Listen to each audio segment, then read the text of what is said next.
Bonjour Jean. Ici, on va corriger l'exercice 8 de ton pré-test. Alors, regardons ce que nous dit cet exercice.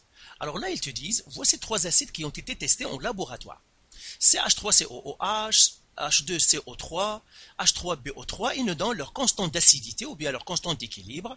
Ils nous donnent leur constante. Première question, écrire l'équation de dissociation de chaque acide. En fait, un acide, c'est quoi? Nous l'avons déjà dit, c'est un élément qui libère des H+. Par exemple, si je prends un acide en général, j'aurai toujours un anion, il est comme ça, un AH. Et puis si je le dissocie, eh ben, il va faire A- plus H+. C'est ça la dissociation d'un acide. La même chose pour une base. Une base, c'est un cation avec un OH-.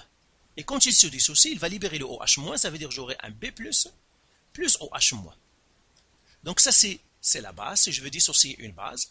Et ça, c'est pour dissocier un acide. Donc ça, c'est un petit rappel pour les acides et les bases. Maintenant, on va faire l'équation de dissociation, ça veut dire l'équation de la réaction chimique. Donc j'aurai CH3COOH. Et bien, en se dissociant, il va libérer un H+, ça va faire CH3COO-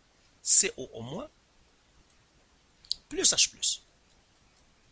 L'autre acide, H2CO3, ben, il va libérer un H+, il lui restera un seul, HCO3- plus H+. L'autre acide, H3BO3, eh bien lui aussi il va libérer un H+, ça veut dire qu'il va lui rester 2, donc ça va être H2BO3 plus H+. Bon, BO3- plus H+. Donc voilà, ça ce sont les équations de dissociation. Maintenant la deuxième question, ils disent classer les acides en ordre croissant de force. Ça veut dire on doit faire du plus faible vers le plus fort parmi les acides. Alors comment on sait qu'un acide est plus fort? Eh bien tout simplement en regardant sa constante d'équilibre, ou bien sa constante d'acidité. Plus la constante d'acidité est grande, plus l'acide est fort. Plus la constante d'acidité est faible, plus l'acide est faible. Alors, parmi ces acides-là, qui a la plus petite constante d'acidité? Eh bien, c'est le troisième, parce que j'ai ici 10 à la moins 10. Généralement, on regarde les exposants. Si les exposants sont différents, je prends celui qui est le plus négatif, c'est lui le plus faible.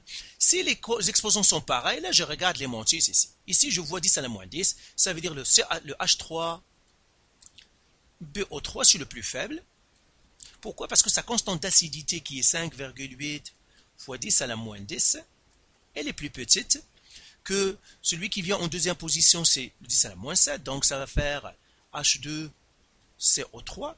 Sa constante d'acidité est de 4,4 fois 10 à la moins 7.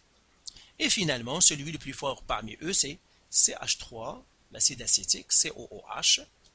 Pourquoi? Parce que sa constante d'acidité est de 1,8 fois 10 à la moins 5. Donc voilà pour cet exercice. Ce qu'il faut retenir, c'est que la dissociation, c'est facile. Un acide va perdre un H+, il va rester un anion, c'est-à-dire un élément négatif, pour avoir un H+, pour avoir la neutralité électrique. Et puis pour le classement, la force d'un acide, plus le Ka est grande, plus l'acide est fort, plus le Ka est faible, plus l'acide est faible. Donc voilà pour cet exercice. Encore une fois, si tu as des questions ou des remarques, tout simplement, il suffit de me les envoyer, ça me fera un plaisir de te répondre. Allez, bye.